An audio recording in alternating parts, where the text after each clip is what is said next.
नमस्कार, प्रयास के ऑनलाइन चैनल पर आपका हार्दिक स्वागत है, अभिनंदन है। हम पिछली क्लास में चर्चा कर रहे थे वाक्य से संबंधित। वाक्य टॉपिक लिया अपन ने। कुछ एक विद्यार्थियों ने कहा कि सर वाक्य तो रीट के सिलेबस में है ही नहीं, ठीक है। तो वहाँ उनको मैं बताना चाहूँ कि वाक्य नहीं है, वाक्य सिलेबस में आपके दिया हुआ है और वाक्य क्रिया के आधार पर जिस वाक्य का वर्गीकरण होता है उसे ही वाक्य कहा जाता है। तो सबसे पहले तो मैं उसी की नोटिस आपको बता दूं कि जैसे वाक्य शब्द है अपने, वाक्य तो आपके सिलेबस में है ना, वाक्य भी हैं, वाक्य के अंग भी हैं, वाक्य के भेद भी हैं, पदबंध भी है।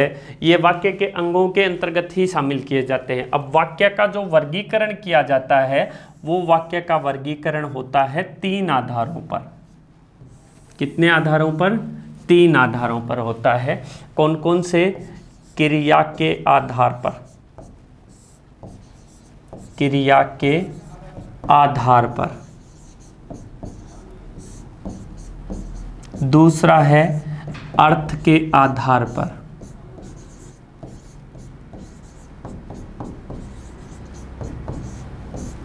और तीसरा जो वर्गीकरण है वो है रचना के आधार पर, रचना के आधार पर।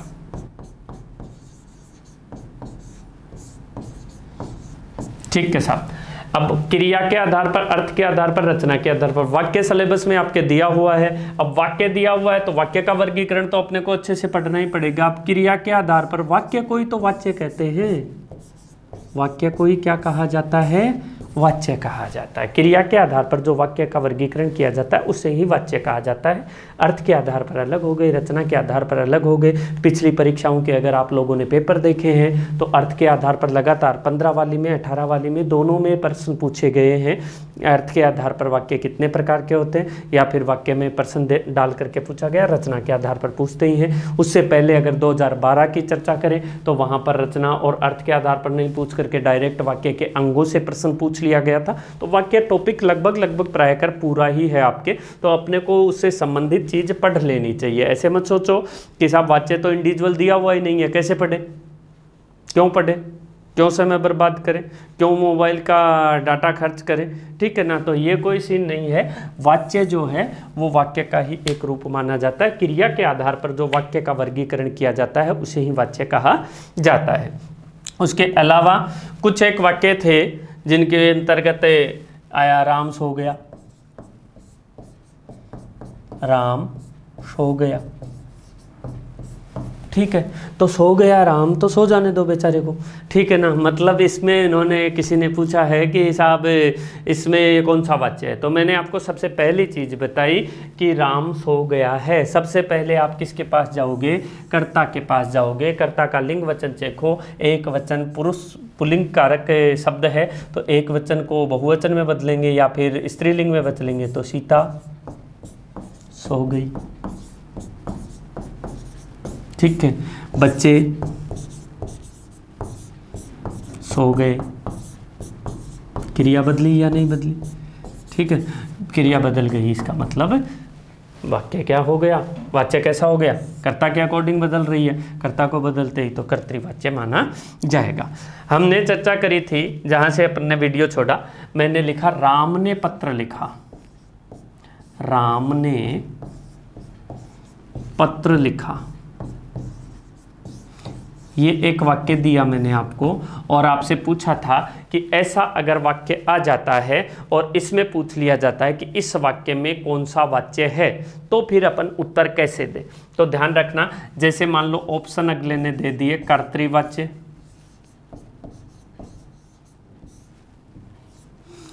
बी ऑप्शन दे दिया कर्मवाच्य,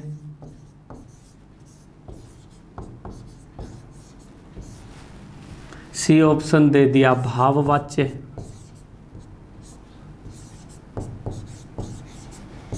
और डी ऑप्शन दे दिया कोई नहीं। ये ऑप्शन दे दिए साहब, ठीक है।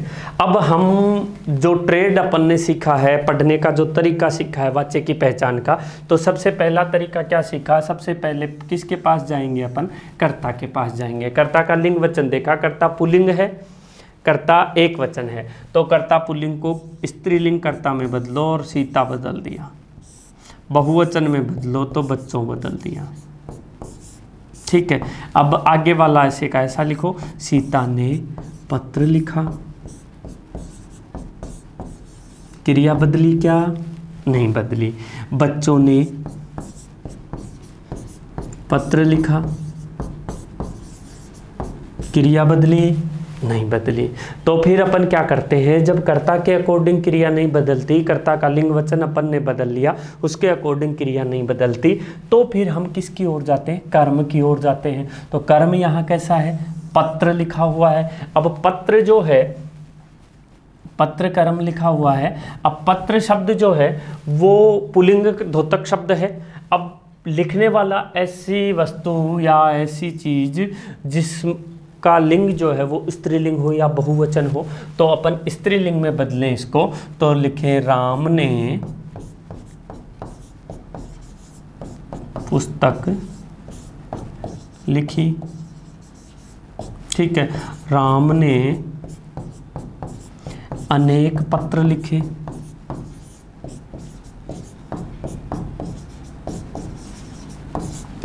ओके, अब यहां पर अपन ने देखो कर्ता बदल करके देखा, क्रिया नहीं बदली, क्रिया एज इट इज रही, लेकिन जो ही कर्म को बदला, कर्म को बदलते ही क्रिया का लिंग वचन भी बदल गया। और अपन ने सामान्य नियमों में, ये मुख्य नियमों में पढ़ रखा है कि जब किसी वाक्य में कर्ता के अकॉर्डिंग क्रिया का लिंग वचन बदल जाता है तो कर्तृवाच्य, और कर्ता के अकॉर्डिंग नहीं बदल करके कर्म कारक के अकॉर्डिंग के लिंग वचन बदलता है तो वहाँ कर्मवाच्य। तो यहाँ तो कर्म के अकॉर्डिंग बदल रहा है, इसलिए क्या होना चाहिए? कर्मवाच्य। लेकिन ऐसी स्थिति में अगर हम कर्मवाच्य कर देते हैं तो हम माइनस में चले जाते हैं, मतलब अपना प्रश्न गलत हो जाता है और प्रश्न गलत हो जाता है। क्यों? क्योंकि यहाँ माना क्या जाएगा? कर्तृवाच्य। अब आपके दिमाग में थोड़ी सी टेंशन शुरू हो जाती है कि कल तो नियम ये बताया था पिछले वीडियो में तो, और आज कहते हैं इसमें कर्तृवाच्य होगा। इसमें कर्तृवाच्य कैसे हो सकता है? कल तो आप बता रहे थे या पिछले वीडियो में आप बता रहे थे नहीं साहब कर्मवाच्य होगा। ठीक है, कर्म के अकॉर्डिंग बदलेगा वो कर्मवाच्य होगा। यहाँ तो कर्म के अकॉर्डिंग बदल रहा है, फिर भी आपने कर्मवाच्य नहीं मान करके कर्तृवाच्य क्यों माना? इसके लिए अपन ध्यान देते हैं विशेष नियम। विशेष नियम, वाच्य से संबंधित विशेष नियम। इसमें पहला नियम ही बता दूं मैं आपको क्या है। जब किसी वाक्य में,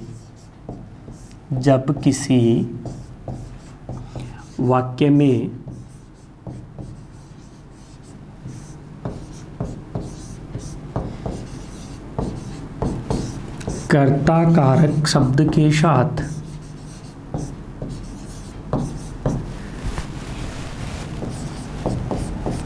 कर्ता कारक शब्द के साथ ने परसर्ग, परसर्ग मतलब कारक चिन्ह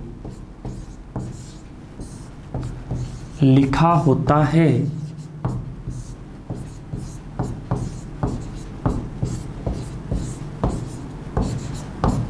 तो वहाँ क्रिया कर्ता कारक के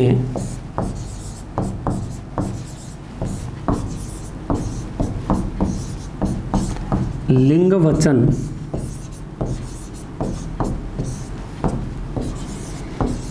के अनुसार न बदलकर, लिंग वचन के अनुसार न बदलकर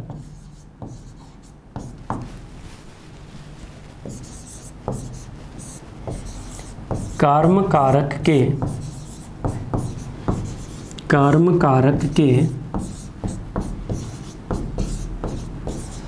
लिंग वचन के अनुसार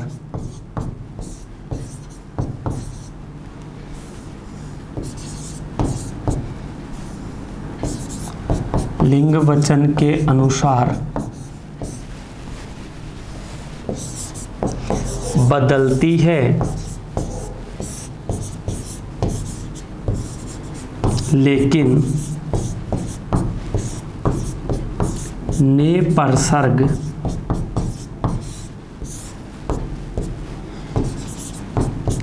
का प्रयोग होने के कारण ने प्रसर्ग का प्रयोग होने के कारण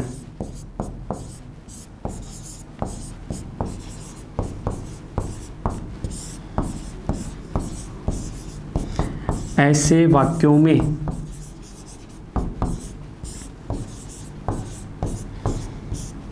कर्तृवाच्य ही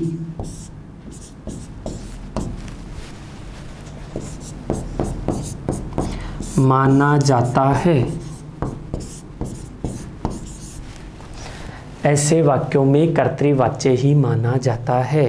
ध्यान से देखो इसे, जब किसी वाक्य में कर्ता कारक के साथ क्या लिखा हो, ने प्रसर्ग लिखा हो, तो वहाँ क्रिया कर्ता कारक के लिंग वचन के अनुसार न बदल करके किसके कारण, कर्म कारक के लिंग वचन के अनुसार बदलती है।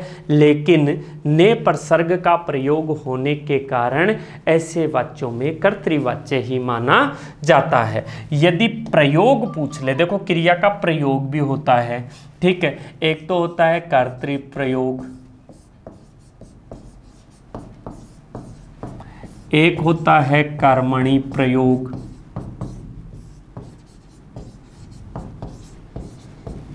और एक होता है भावे प्रयोग।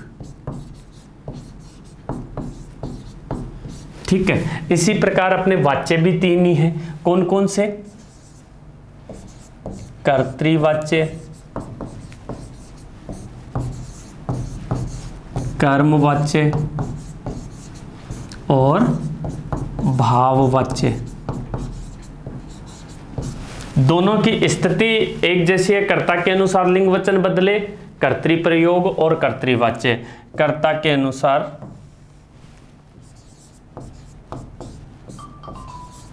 कर्ता के लिंग वचन के अनुसार, लिंग वचन के अनुसार क्रिया। ठीक है, इसमें कर्म के लिंग वचन के अनुसार,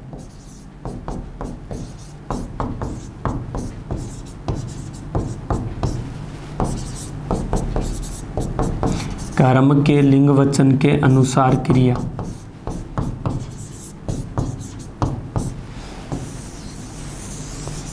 और इसमें भाव विशेष के अनुसार।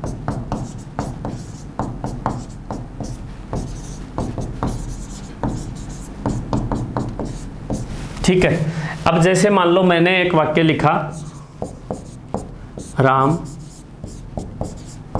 पुस्तक पढ़ता है, ये एक वाक्य लिखा। अब राम पुस्तक पढ़ता है तो सीता पुस्तक पढ़ती है, मतलब कर्तृवाच्य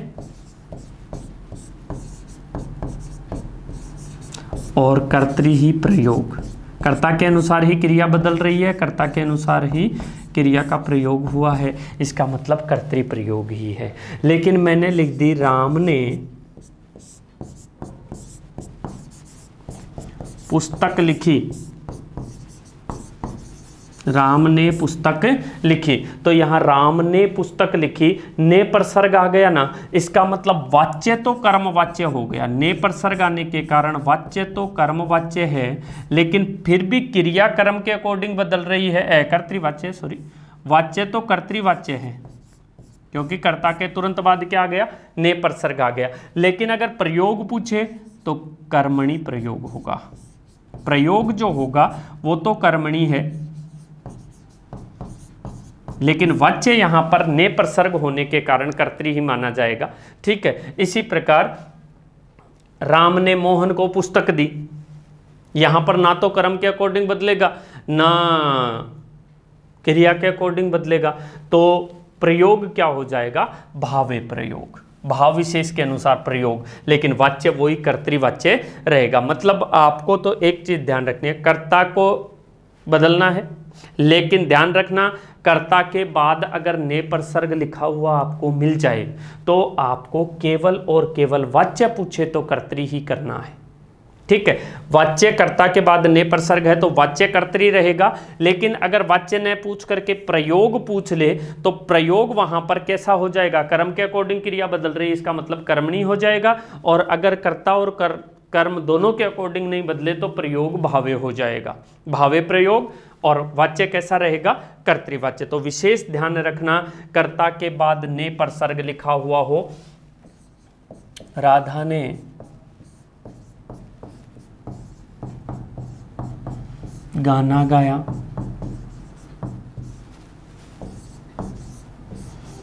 गुरुजी ने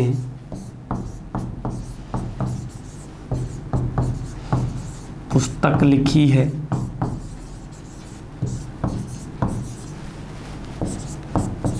राहुल ने गेंद फेंकी, नीता ने खाना बनाया। इन सब वाक्यों में अगर हम देखते हैं नियमानुसार तो क्रिया कर्म के अकॉर्डिंग परिवर्तित होती है, कर्ता के अकॉर्डिंग नहीं होती। लेकिन सब में क्या है, ने प्रसर्ग कर्ता के तुरंत बाद लिखा हुआ है, इसलिए वाच्य अगर पूछे तो कैसा है, कर्तृवाच्य है। और अगर प्रयोग अपने से पूछे तो कर्मणि प्रयोग है। प्रयोग कैसा हो जाएगा, कर्मणि प्रयोग। अब क्रिया की वृत्ति, पक्ष, प्रयोग ये आपके सिलेबस में नहीं है, इसलिए इतना ही आप ध्यान में रखोगे तो भी आपका काम अच्छे से निकल जाएगा, या निकल जाएगा क्या, चल जाएगा अच्छे से। दूसरी बात करें, एक वाक्य और लिखूं मैं आपके सामने, घोड़ा मिल गया।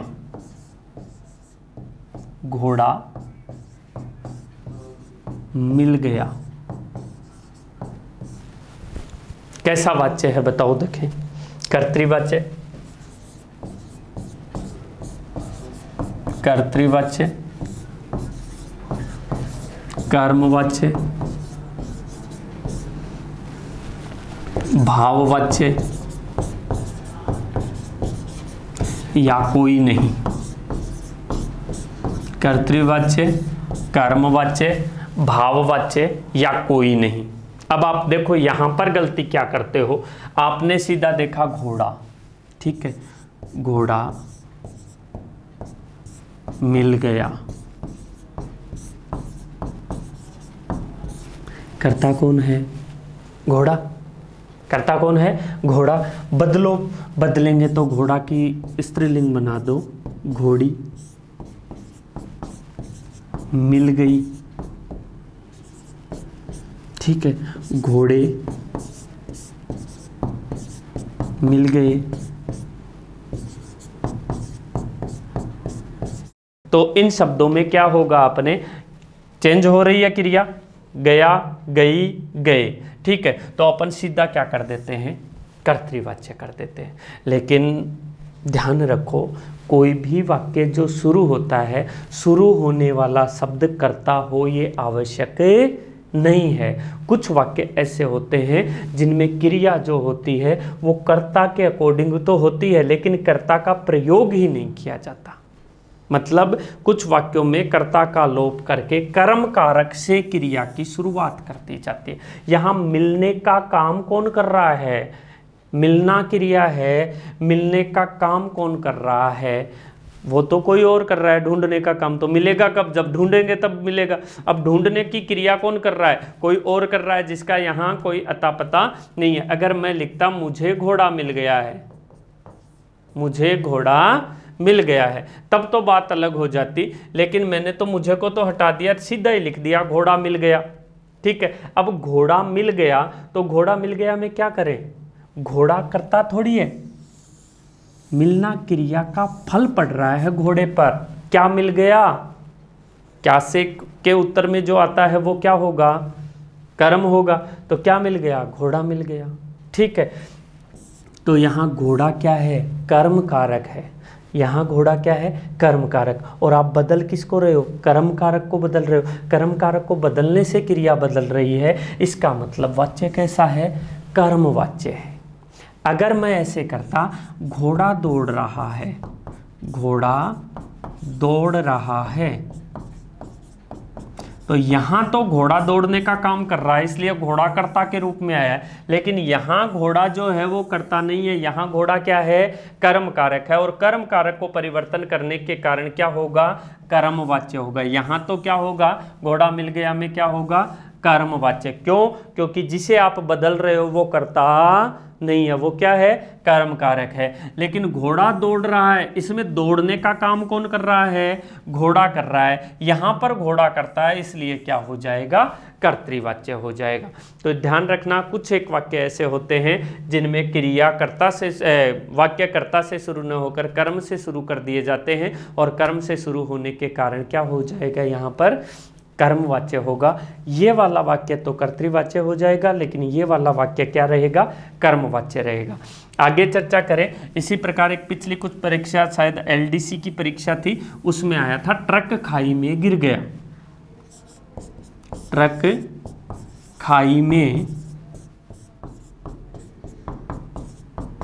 गिर गया, ठीक है। अब इसमें वाच्य बताना था, ठीक है। तो लोगों ने, आप लोगों ने क्या किया कि वही कर्ता कर्म बदलो, तो ट्रक खाई में गिर गया, कर्म तो है नहीं, ट्रक है, इसमें ट्रक की जगह कर दो, बस खाई में गिर गई, ठीक है। अनेक ट्रक खाई में गिर गए, अनेक ट्रक खाई में गिर गए, ठीक है। ऐसे कर दिया। अब ऐसे चेंज तो कर लिया आपने, क्रिया भी चेंज हो गई, आपने डायरेक्ट क्या कर दिया, कर्तृवाच्य। तो भाई मेरे ये ट्रक भी यहाँ पर क्या है, कर्म कारक है। इस कर्म कारक को आप बदल रहे हो, और कर्म कारक को बदलने के कारण ये क्या हो गया, कर्मवाच्य हो गया। आई बात समझ में।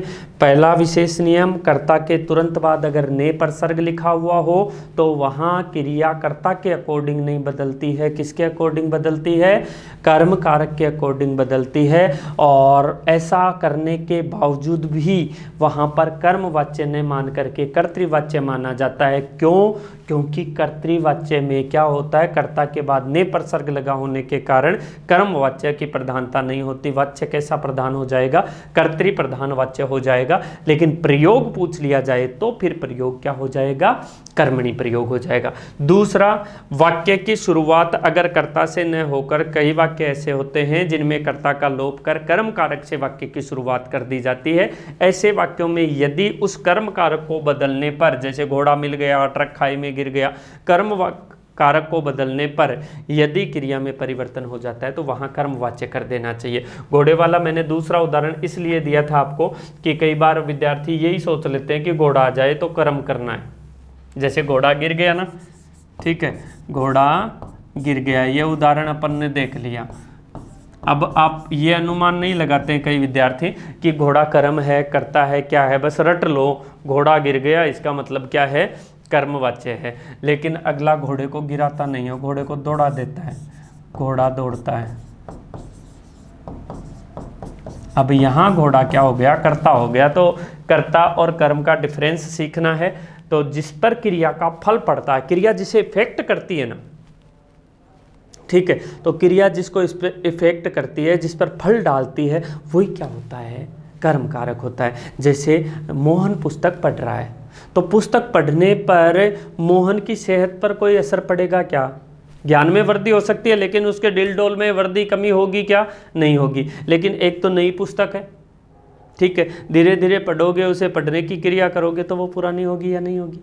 आपने केवल आधी पुस्तक पढ़ी है, ठीक है, 10 दिन पढ़े, 10 दिन रिवाइज किया और फिर उसे रख दो। आप केवल पन्ने देखकर बता सकते हो कि इतनी पुस्तक पढ़ी हुई है। रजिस्टर लिखते हो, लिखते समय आप पन्ने देखकर बता सकते हो इतने पेजों में लिखा हुआ है। क्यों, क्योंकि वो लिखने के कारण इफेक्टेड हुई, आपका हाथ नहीं इफेक्टेड हुआ, वो पुस्तक इफेक्टेड हुई, वो रजिस्टर इफेक्टेड हुआ। तो जिस पर क्रिया का फल पड़ता है वो क्या होता है, कर्म कारक होता है। मिल गया, सॉरी, मिल गया, ठीक है। तो ये कर्म कारक है। और यहां पर ये दौड़ना क्रिया जो है वो घोड़े के द्वारा खुद की जा रही है, तो घोड़ा इसका क्या हो गया, कर्ता कारक हो गया। तो कर्म और कर्ता का अंतर देखना है। दूसरा नियम ये है। तीसरी बात मैं करूं, जैसे मैंने लिखा राम से चला नहीं जाता,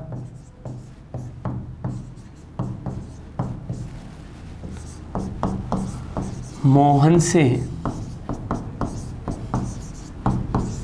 दौड़ा नहीं जाता।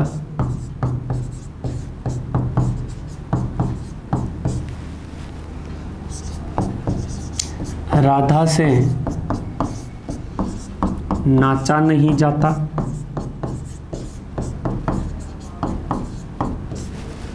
और विकास से पढ़ा नहीं जाता। ये आ गया साहब। ठीक है, ये 4 ऑप्शन दे दिए, ए बी सी और डी, और पूछ लिया आपको कि निम्नलिखित में से भाववाच्य नहीं है, भाववाच्य नहीं है।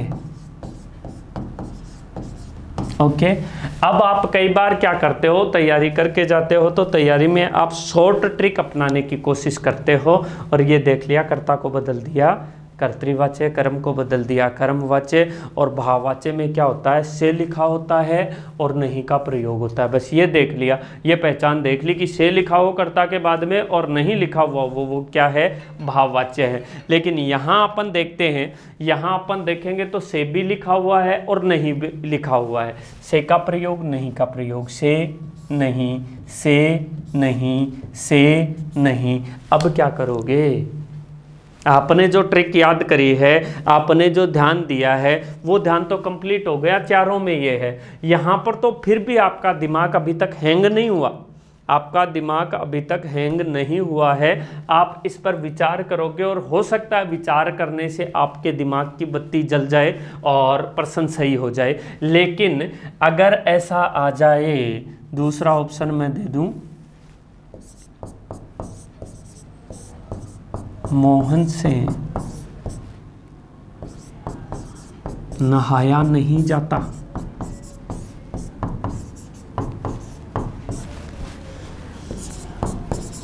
राधा से हंसा नहीं जाता।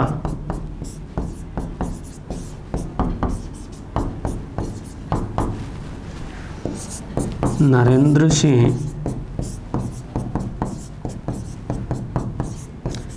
बैठा नहीं जाता।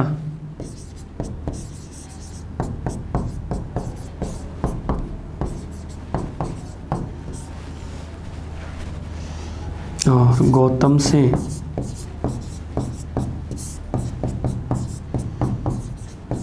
लिखा नहीं जाता, सॉरी, नरेंद्र से लिखा नहीं जाता। नरेंद्र से लिखा नहीं जाता और कोई नहीं। अब आपका दिमाग हैंग है इस प्रश्न में, कोई नहीं। ये ऑप्शन दे दिए, ए बी सी और डी, ये ऑप्शन अपन ने दे दिए और प्रश्न कर लिया, निम्न में से भाववाच्य नहीं है, भाववाच्य नहीं है। यहाँ अपन प्रश्न करते हैं। अब हम देखें, वही ट्रिक याद करने वाली आपकी तो, कि से का प्रयोग हो गया, नहीं लिखा हुआ है, भाववाच्य है, से का प्रयोग हो गया, नहीं लिखा हुआ है, भाववाच्य है, से का प्रयोग हो गया, नहीं लिखा हुआ है, भाववाच्य है, उत्तर कर देते हो कोई नहीं, क्योंकि अब सोचने की क्षमता समाप्त हो गई। आपका मनचाहा उत्तर यहाँ पर मौजूद है, क्योंकि से और नहीं का प्रयोग है, चौथा उत्तर कर दो। लेकिन यहाँ दिमाग हैंग नहीं हुआ, यहाँ एग्जामिनर ये कहता है कि आप सोचो। यहाँ तो सोचने की क्षमता ही बंद कर दी, आपकी जल्दबाजी रहती है पेपर देते हैं तब, लेकिन सोचने की क्षमता बंद कर दी और माइनस में चले गए, मतलब गलत हो गया आपका प्रश्न। ठीक है, यहाँ पर आप विचार करोगे, और विचार करोगे तो कहीं ना कहीं अगर आप ध्यान से वीडियो देखते हो, अगर आप ध्यान से क्लास लेते थे, तो फिर आपके ध्यान में निश्चित रूप से ये बात यहाँ पर आ जाएगी कि गुरुजी ने कहा था कि भाववाच्य में क्रिया जो होती है वो कैसी होती है, अकर्मक होती है। कैसी होती है, अकर्मक होती है। अब यहाँ पर आप देखोगे कि चलना क्रिया जो है वो अकर्मक है, दौड़ना अकर्मक है, नाचना अकर्मक है, लेकिन पढ़ना क्रिया तो कैसी क्रिया है, सकर्मक है। इसलिए ये लगा दो उत्तर और ये उत्तर लगाते ही आप सही हो जाओगे। और यही कंडीशन यहाँ पर है, नहाना क्रिया अकर्मक, हंसना क्रिया अकर्मक, लिखना क्रिया सकर्मक, तो ये यहाँ पर सकर्मक हो गई। इसलिए 3 नंबर उत्तर होगा, 4 नंबर उत्तर नहीं होगा। इसका भी मैं नियम नोट करवा दूं आपको।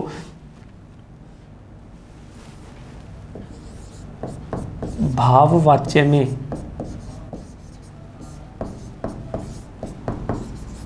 प्रायः कर्ता के बाद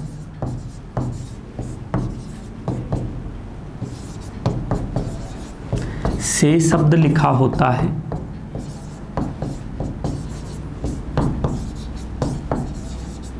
से शब्द लिखा होता है, लेकिन यदि से के बाद कोई कर्मकारक शब्द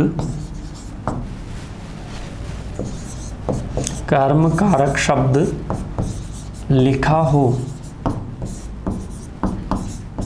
या क्रिया सकर्मक रूप में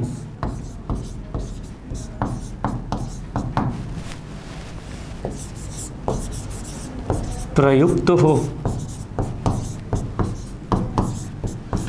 तो वहाँ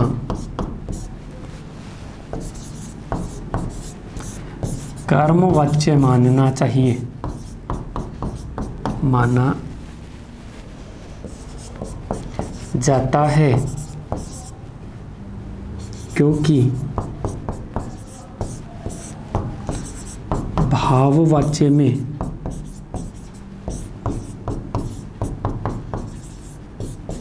क्रिया सदैव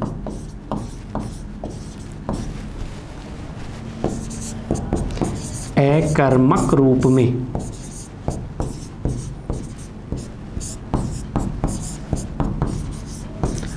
प्रयुक्त होती है।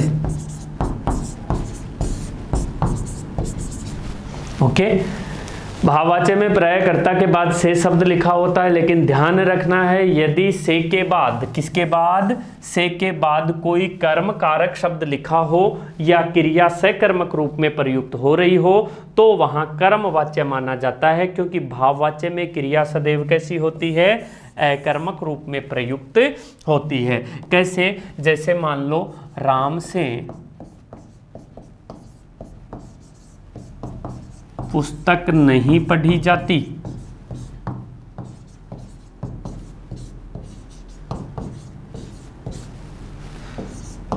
मोहन से गेंद नहीं फेंकी जाती,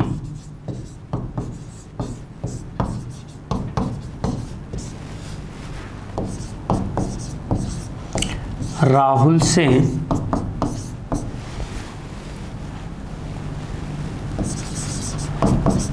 खाना नहीं बनाया जाता,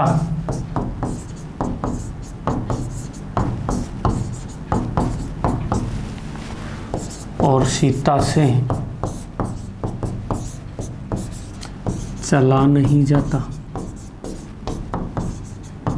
तो यहां पर देखें सभी में से भी आ रहा है और नहीं का प्रयोग भी किया जा रहा है, लेकिन यहां पर विशेष ध्यान देने वाली बात क्या है, पुस्तक कर्म आ गया, गेंद कर्म आ गया, खाना कर्म आ गया। तो सबसे पहला काम अपने को क्या करना था, कर्ता को बदलना था। राम से पुस्तक नहीं पढ़ी जाती, सीता से पुस्तक नहीं पढ़ी जाती, मोहन से पुस्तक नहीं पढ़ी जाती, बच्चों से पुस्तक नहीं पढ़ी जाती, नहीं बदली क्रिया।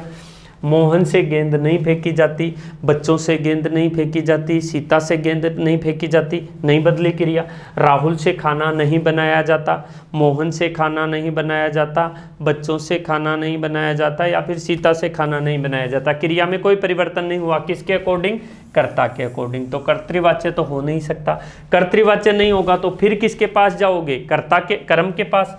पुस्तक नहीं पढ़ी जाती, पत्र नहीं पढ़ा जाता, पुस्तक नहीं पढ़ी जाती और पत्र नहीं पढ़ा जाता, बदल गई क्रिया। गेंद नहीं फेंकी जाती, भाला नहीं फेंका जाता, बदल गई क्रिया। खाना नहीं बनाया जाता, सब्जी नहीं बनाई जाती, मिठाई नहीं बनाई जाती, बदल गई क्रिया। लेकिन यहाँ पर सीता से चला नहीं जाता, बच्चों से चला नहीं जाता, कर्म कारक दिखाई नहीं दे रहा है। इसका मतलब क्रिया कैसी हो गई, वाच्य कैसा हो गया, भाववाच्य। ठीक है, तो ये विशेष चीज़ आपको ध्यान रखनी है। एक चीज़ और बता दूं मैं आपको, कई बार क्या होता है, जैसे माध्यमिक शिक्षा बोर्ड में ये से वाले जो हैं कर्मक सकर्मक वाले दोनों दे रखे हैं, इसलिए कई बार प्रश्न आ जाता है, जैसे राम आम खाता है, सचिन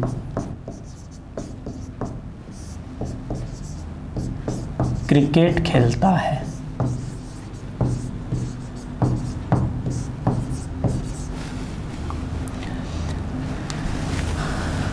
मनीष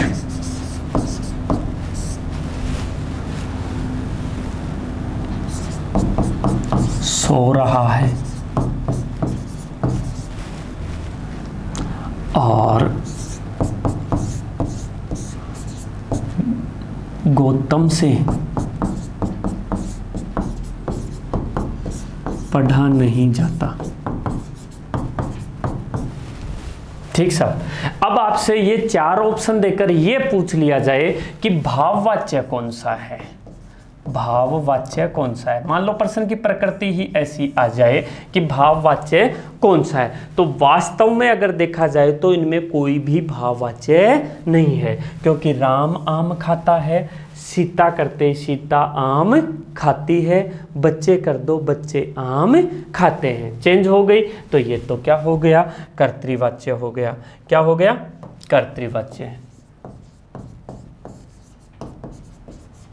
ठीक है, सचिन क्रिकेट खेलता है, ठीक है, अनीता क्रिकेट खेलती है, बच्चे क्रिकेट खेलते हैं, बदल गई कर्ता के अकॉर्डिंग, तो कर्तृवाच्य। मनीष सो रहा है, नीता सो रही है, बच्चे सो रहे हैं, कर्तृवाच्य।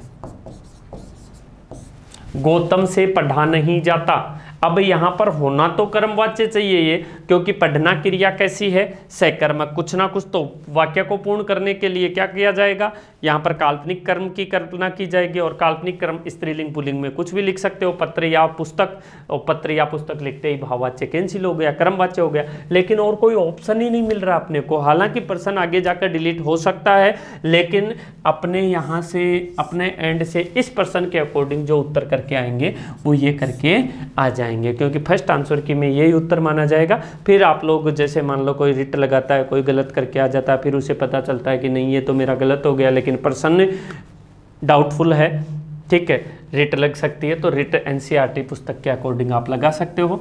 एनसीईआरटी में सरस्वती पब्लिकेशन, प्राची पब्लिकेशन की पुस्तकें हैं जिनमें साफ साफ ये नियम दिया हुआ है। कामता प्रसाद गुरु की पुस्तक देखते हो, उसमें ये नियम दिया हुआ है, तो ये चीज़ आपको विशेष रूप से ध्यान में रखनी है। ऐसी स्थिति होगी तो ये कर देंगे। लेकिन अगर मैं यहाँ एक वाक्य और लिख देता, मनीष सो रहा है नहीं करके मनीष से सोया नहीं जाता,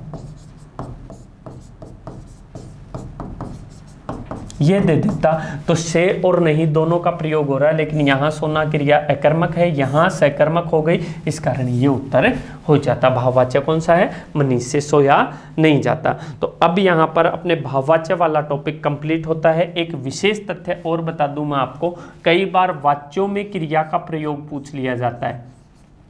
वाच्य में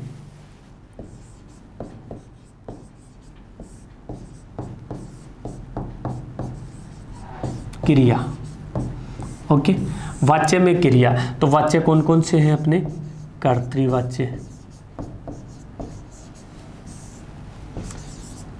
कर्मवाच्य और भाववाच्य। कर्तृवाच्य जो होगा उस कर्तृवाच्य में तो सकर्मक भी हो सकती है और अकर्मक भी हो सकती है, दोनों हो सकती है। ठीक है, जैसे राम पुस्तक पढ़ता है, वाच्य कर्तरी है और सकर्मक क्रिया पुस्तक कर्म का प्रयोग हो गया। राम दौड़ता है,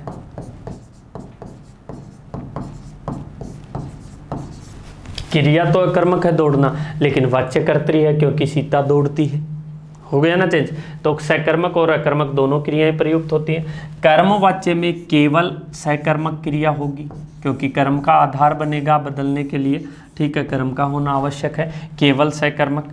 और भाववाच्य में केवल अकर्मक क्रिया प्रयुक्त होगी। तो सीधा प्रश्न पूछ ले कि भाववाच्य में क्रिया प्रयुक्त होती है तो उत्तर हो जाएगा अकर्मक, कर्मवाच्य में सकर्मक और कर्तृवाच्य में अकर्मक व सकर्मक दोनों प्रयुक्त होती हैं। ऑप्शन आएंगे तो अकर्मक, सकर्मक, अव्यय दोनों या दोनों में से कोई नहीं। तो कर्तृवाच्य पूछे तो अव्यय दोनों वाला उत्तर हो जाएगा, कर्मवाच्य पूछे तो केवल सकर्मक हो जाएगा और भाववाच्य पूछे तो केवल अकर्मक हो जाएगा। यहाँ वाच्य से संबंधित जो टॉपिक है आपका वो कंप्लीट होता है। अगली क्लास में हम पढ़ेंगे अर्थ के आधार पर वाक्य। ओके, तब तक के लिए धन्यवाद, नमस्कार, जय हिंद।